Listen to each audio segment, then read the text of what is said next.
તમારું સ્વાગત છે મારા રસોડામાં। આજે આપણે દ્રાક્ષની ચટણી બનાવીને તૈયાર કરીશું। જો તમને મારી રેસિપીઓ પસંદ હોય અને હજુ સુધી મારી ચેનલને સબસ્ક્રાઇબ ન કરી હોય તો જરૂરથી કરી દેજો અને બાજુમાં રહેલી બેલની ઘંટડી ઉપર દબાવજો જેથી મારા દરેક નવા વિડીયોનું નોટિફિકેશન સૌથી પહેલાં તમને મળતું રહે। તો દ્રાક્ષની ચટણી બનાવવા માટે મેં અહીંયા અડધો કપ અને 1/4 કપ બે દ્રાક્ષ અલગ રાખી છે।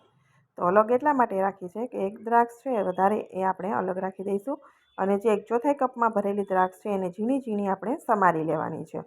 તો દ્રાક્ષ જ્યારે ઘરમાં ખાટી આવી જાય તો આપણે ફેંકી દેતા હોઈએ છીએ, તો દ્રાક્ષને ફેંકવાની નહીં। તમે આ રીતે સરસ મજાની ચટણી બનાવી અને સ્ટોર કરી શકાય, 1 અઠવાડિયા સુધી ખાઈ શકાય છે, બગડતી પણ નથી। પરોઠા, થેપલા, પૂરી, રોટલી ગમે એની સાથે તમે ખાઓ, ખૂબ જ સરસ એવી લાગે છે। એકદમ ઝીણી ઝીણી સમારી દ્રાક્ષને સાઈડમાં રાખી દેવાનું। પછી આપણે વઘાર કરીશું। તો વઘાર માટે રાઈ, મેથી, તેલ સંભારામાં હોય એ રીતે 1 ચમચી જેટલું જ નાખવાનું, વધારે નહીં।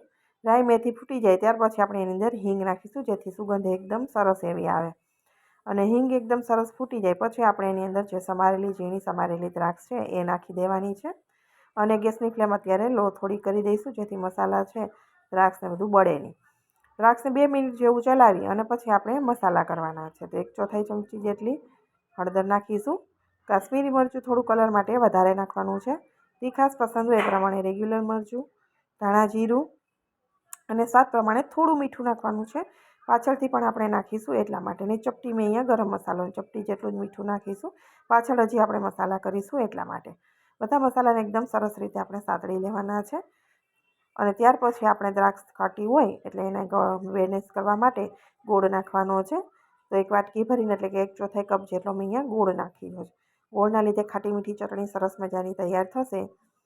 હવે ગોળ સરસ મેલ્ટ થઈ જાય પછી આપણે એની અંદર વરિયાળી ટીચેલી, ચાટ મસાલો, તીખાની ભૂકી અને થોડું એવું સંચળ નાખવાનું છે જેથી ચટણીનો સ્વાદ છે ને એક ચટપટો અને ગળ્યો ખાટો એકદમ મસ્ત એવો આવશે। અને આ ચટણી તમે ગોળમાં જ બનાવેલી છે, પાણીનો બિલકુલ ઉપયોગ નથી કરતા એટલે અઠવાડિયું ચાલે।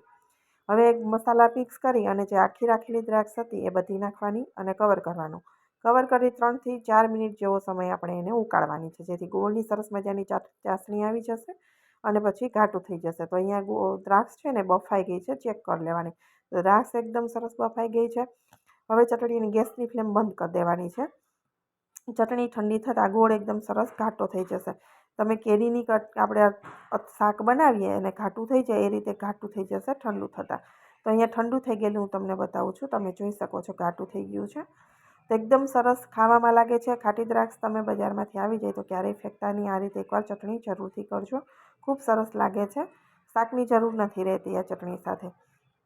અને રેસીપી પસંદ આવે તો વિડીયોને વધુમાં વધુ લોકો સાથે શેર કરજો, લાઈક આપજો, કોમેન્ટ બોક્સમાં પણ જણાવજો કે તમને મારા દ્રાક્ષની ચટણી કેવી લાગી છે।